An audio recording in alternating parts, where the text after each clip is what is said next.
Instead of doing a usual video outlining the developments made over the last 2 weeks, I thought I'd explore some media coverage before the election tomorrow. If this is the first video of mine you've clicked on, please do watch my other videos covering the election. There you will find a much more comprehensive analysis of what's transpired over the past couple of months and who the top contenders are. I don't intend videos like this to be a regular fixture, but I thought it would be good to get something out there before the election to soak in a general feeling of the atmosphere. As we saw with Trump and with Wilders, articles are popping up about Western populism. Take this for example. Western populism may be entering an awkward adolescence in the New York Times. As someone that has studied these parties to an almost obsessive depth, let's have a look and see how this article holds up. As if Western politics were not volatile enough, a wave of recent elections seem to offer contradictory evidence as to whether populism is advancing or receding. It triumphed in the British vote to leave the European Union and in the American presidential race, fell short in the Dutch elections and won its greatest ever success in France's first presidential round and faces likely humiliation in the second round. But these results may not be as contradictory as they seem. Populism, research suggests, has been steadily growing since the 1960s. It is now reaching a size that is often too small to win outright, but is large enough to shape and at times upend the politics of a country. One point this channel has really tried to hammer home is the futility of looking for a grand narrative of populism's ascension or defeat. It doesn't exist.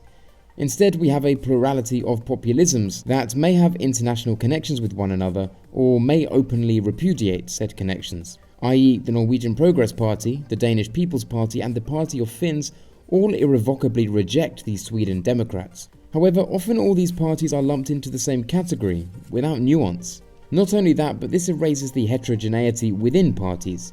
Oftentimes these parties will possess a more reformist, less heavily nativist leaning wing, and a more nationalist faction that tend to be in conflict with one another. We can see this currently in UKIP, the Party of Finns, the Alternative for Germany, and even to some extent the Front National, although this has greatly subsided as the parties pulled together for their campaign. That said, it has emphasised the significance populism can play in national or even international politics, even without electoral victory. This is very true. Western populism may be entering something like its awkward teenage years, able to borrow the car but not own it, have an influence on the household but be too young to run it. Apart from the lame imagery, I hate the talk of Western populism as if it's one thing and every manifestation is at an equal stage in development and that this development is linear and that it will eventually reach adulthood. Politics is messier than that. The Danish Progress Party became the second biggest party in Denmark less than 2 years after its founding, only then to be swept back into infancy, then to return again as the Danish People's Party and become a supporting party in government for the first time in 2001. The Swiss People's Party is a fully fledged adult, if we want to continue the analogy, that is by far the most successful political party in Swiss history. It's just not as simple as this, and although it's attractive to think about the rise or decline of populism in general, the situation's much more nuanced. Also, what of left-wing populism? Is that Western populism or is it not? What of Podemos in Spain or the incumbent Syriza in Greece? The article then goes on to discuss how different electoral systems favour different political groups. Due to the two-party system in the US, the article avers, the Republican Party had little choice but to knuckle down and support Trump, whereas in France these centre-right parties are able to openly repudiate Marine Le Pen. This is framed as a disadvantage for populists. Thing is, in the first round this greatly improves the Front National's chances. All other parties split the centrist vote, whereas Marine Le Pen can mop up votes outside of this parameter. The second round conversely massively disadvantages her, as all centrists can rally around the centrist candidate to keep her from government. This is changing now though. We're seeing more and more mainstream politicians endorsing Le Pen in the second round. Notably in this instance is Agnès Dupont, the leader of France Arise. On top of that, we have a vast swathe of the electorate who voted for Mélenchon and refused to endorse the centrist candidate, Macron. As for Macron, I found this odd little piece discussing Obama's endorsement of him. It's a bit strange considering its tone. Indeed, the article goes out of its way to distance Obama's endorsement from that of Russia apparently directly interfering in foreign elections. As interferences in a foreign election go, this is no alleged Kremlin-directed hacking of the DNC, but it's still fairly surreal. a word whose sense depreciates by the day, to see the former president inform the citizens of France that Macron, who faces Marine Le Pen of the National Front, on Sunday in the election's second and final round, is the best choice to lead their divided nation as the cracks in ours deepen by the day. Crikey, is that a long sentence. Remember that Obama isn't the only international spokesperson to support Macron, but also the European Commission. As for Russia, Russian media outlets in France did have favourable things to say about Fillon, the Republican candidate who wanted France to forge closer ties with the Kremlin. Indeed, Sputnik's polling even put Fillon at first place in the first round of voting. In retrospect, there is a pretty clear bias there. The interesting thing here is, though, both Fillon and Le Pen have had to downplay their relations with foreign bodies and individuals, while Macron has been able to use foreign endorsement as a selling point. Obama's endorsement sits comfortably atop his Twitter page. Throughout the article, Macron is represented as a well-meaning candidate mired in the responsibility of saving France and reaching overseas for help. Le Pen, on the other hand, is described in negative terms. Le Pen, who has harped repeatedly on the 4 years that Macron has worked as an investment banker at Rothschild's, an anti-Semitic dog whistle that has been enthusiastically amplified by her supporters, suggested that Macron might be stashing money in an offshore account. Macron called Le Pen a liar. She called him the representative of subjugated France. This is not a pro-Le Pen video by any means, but thanks to little quips like this, it will occasionally seem so. Stating Macron is a former investment banker is not an anti-Semitic dog whistle, but a fact. Le Pen has worked tirelessly to distance the party from any semblance of anti-Semitism through her programme of de-demonization, and has even directly reached out to Jewish groups for support. She has international ties to Geert Wilders, who is himself hugely sympathetic to Jewish interests. To suggest that Le Pen would dog-whistle anti-Semitism is patently absurd, and goes against everything she has attempted to work for throughout her time with the party. Marine Le Pen emphasises Macron's background to prop up her own populist ends.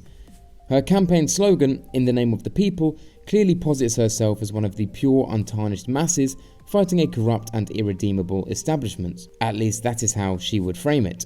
Much of Macron's platform has been him claiming to be something novel and different, a statement much marred by his past career in banking.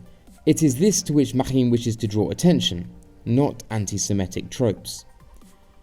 Obama's support is framed as an insignificant resolution to the real problem in the article, and that is mobilising the left to vote for Macron, and not to abstain from voting entirely. But French voters can still cast a blank ballot or decide not to vote at all, an outcome that Macron has ample reason to fear. Jean-Luc Mélenchon, the far-left candidate in the race, won nearly 20% of the vote in the first round, 2 points fewer than Le Pen, and though he has said that he will be casting a vote, he has not said whether it will be for Macron or blank. He did say that supporting Le Pen is out of the question. Le Pen is a racist and a fascist. Mélenchon is not. But both abhor the European Union and the globalist, pro-EU, pro-business positions of Macron. Calling Le Pen a racist and fascist says more about the party's origins than how it currently stands and what she believes. If this were written in the 1970s or the 80s, it'd have some more veracity. It's somewhat similar to hearing the Front National branded as far-right without any explanation as to what this means. You'll notice in my videos I tend to refer to the Front National and similar parties as the populist radical right. Radical for me is used to signify an emphasis and belief in nativism, and populist to signify, well, populism. For more on what populism means to me, have a look at my video 5 misconceptions about populism for more. Fascist, on the other hand, suggests a rejection of democracy. To use this for a candidate like Marine, who wants to leave the EU on the basis of increasing French democracy and seeks increased use of referendums for the same reason, is, well, completely erroneous. Indeed, you could call populism a simplistic and crude form of politics, and perhaps you'd be right. Undemocratic, on the other hand, well, you're missing the mark. The party do reject pluralism, though, to some extent, and thus maybe at a stretch you could label them racist. When it comes to what is racist and what isn't, though, I guess that's kind of open for debate and interpretation. The point is, Macron has alienated voters by being of a markedly neoliberal bent, and this is a problem the left needs to overcome to secure a Macron victory. Macron's biggest enemy is not Marine supporters, but a lackadaisical public who may not amass in significant enough numbers.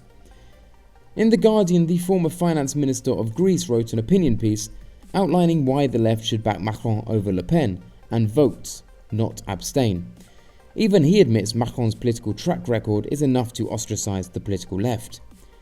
They see him, correctly, as the minister who stripped full-time French workers of hard-won labour rights, and who today is the establishment's last resort against Le Pen. This is a reference to the Macron law, which sparked some of the largest street protests the Fifth Republic of France has ever seen. Despite this, he claims that the need to keep the racism of Le Pen out of government trumps economic policies. He closes the article writing, "If Macron wins and becomes merely another functionary of Europe's deep establishment, my comrades and I will oppose him no less energetically than we are, or should be, opposing Le Pen now." This confuses me. If racism trumps economic policies, then why would Macron going awry economically entail opposing him no less energetically than Le Pen? Surely he should still be better than Le Pen and thus warrant less opposition? The left are put in a really difficult bind this election. Do immigration policies really trump everything else? And if so, is Macron nothing more than a when all else fails candidate? For the left, it seems that this is the case. Or is it? Sure, Macron isn't an ideal candidate economically, but this election is about more than solely economics. It's also centred on France's place in the world, both in the present but also the past. The Washington Post released an article, "The Dark History at the Heart of the French Election," covering the different postures both candidates have taken with regard to issues of French identity centred around Nazism, the Holocaust and colonialism.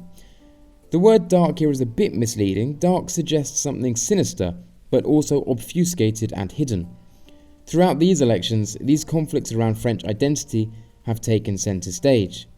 The article states, "In subtle and not so subtle ways, France's complicity in the Holocaust and, to a profound degree, its colonial crimes have been defining themes of the most contentious presidential campaign in recent memory. When voters go to the polls Sunday, they will choose between warring interpretations of France's past as much as different visions for its future." Marine Le Pen is tarred by her father's remarks about the Holocaust, dubbing it a detail of history, and being convicted of minimizing genocide. Recently, Marine Le Pen, when discussing the German-ordered detention of more than 13,000 Jews at a Paris stadium in 1942, stated it was not the fault of France as a nation, but the people in power at the time. She stated, "We have taught our children that they had every reason to criticize France, to see only the darkest historical episodes perhaps. I want them to be proud of being French once more." This does pose an odd contradiction for Marine. France is supposed to be proud of being France, of its collective experiences as France, the achievements of France, yet here the mass detention of 13,000 isn't France but merely people. Negatives are downplayed or erased from what is Frenchness. Macron, on the other hand, embraces the negatives and uses them to foment a new and more reflexive and open French identity, less based on the inherent goodness of the nation and more on coming to terms with a past he finds rueful. Thus, when he labels the annexation of Algeria a crime against humanity, he's not being anti-French so much as he is drawing a different picture of what France could have been and in the future should be, according to Macron. Politics isn't numbers and words on a manifesto. Sometimes it doesn't boil down to the economy or industry or environment or foreign policy or even terrorism. Sometimes it can be a feeling, whether that feeling be discontent at an establishment that's unrelatable, distant and dishevelled, or a markedly different conception of what it is to be part of the national community. Macron has mobilised not set-in-stone policy points. In fact, he's been purposefully vague on policy, but instead values and emotion. He doesn't necessarily present anything tangibly new, but he feels new, and his reimagining of French identity and French history itself is novel in French politics. While Marine Le Pen harps back to a purported golden age of Frenchness, Macron is looking forward, at least superficially so. Indeed, a literal translation of En Marche itself is on the move. Despite hand-wringing on which policy is best and which is worst, this election is more about vision than praxis. The question for the French on Sunday isn't so much about immigration or the economy or foreign policy or security. It's more about which vision they'd prefer. Thanks a lot for watching this video. If you liked the video, please remember to click like and do subscribe if you haven't already. If you didn't, click dislike and hey, leave a comment and tell me where I went wrong. Massive thank you as always to all my patrons. It's thanks to you guys that these videos are regular. If it's within your means to do so and you enjoy what I do, then please do consider becoming a patron yourself. Again, massive thanks for watching, and until next time.